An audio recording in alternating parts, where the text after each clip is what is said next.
morjesta. Tässä ruvetaankin tekemään pikku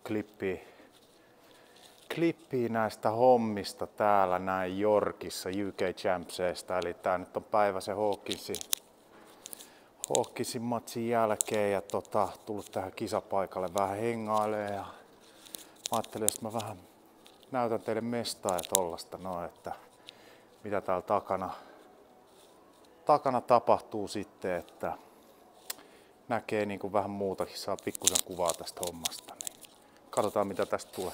No niin, eli tässä käydään läpi, mennään vähän tänne bäkkärille, siinä oli turvallisuus, tästä tulee tää pelaajien puoli sitten tästä auditoriosta. Täällä on nämä turnaustoimistot ja tällaiset näin pelaajien pukukopit, mistä voi sitten hoitaa nämä hommat. Ja tässä Eurosportin haastattelupykälä sitten nappaa kaikki pelaajat, kun ne on tullut täältä matseista, niin käydään vähän tsiikaa minkälaista tuolla sisään sitten on.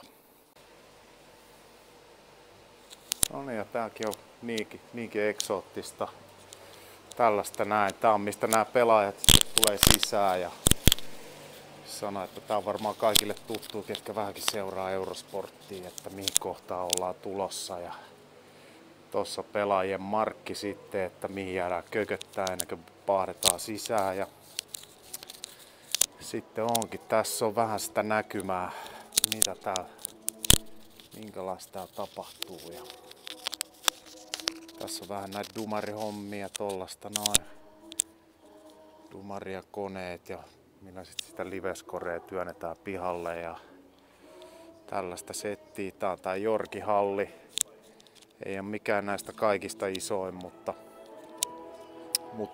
vetää hyvin jengiä. Täällä on hyvä ilmapiiri näin yleisesti ottaen. Ja kyllä täällä on niinku Yorkki on suosittu snooker katsojien puolella sitten ja tällaista settiä. Nämä bannerit aika suhteellisen alkeellista täältä päin katsottuna. Otetaan tästä näin pikku kökötys ja tästä sit näkee kun kaveri vaan pahtaa sitä palloa koppaa ja pääset pärisee täällä oman henkensä alla sitten. Ei kai siinä muuta. Joo, eikä siinä mitään. Tää päivä ei paljon tuu sisältää muuta kuin vähän hotellilla hengailua ja reenailua. Ja 2,5 tunnin sessio on per pelaaja. Ne pitää olla 2 tuntia erillään, eli 1 ja 5. Ja sitten onkin suihkuhommia ja 7 sitten alkaa matsi. Ja siinä on mahdollisuus sitten ottaa vähän lämmittelyä, sellainen 50 minuuttia ennen sitä matsia alkuun. Ja käydään vähän katsoa sitä reenipuolta sitten. No niin, tässä vähän näkee tätä reenipuolta.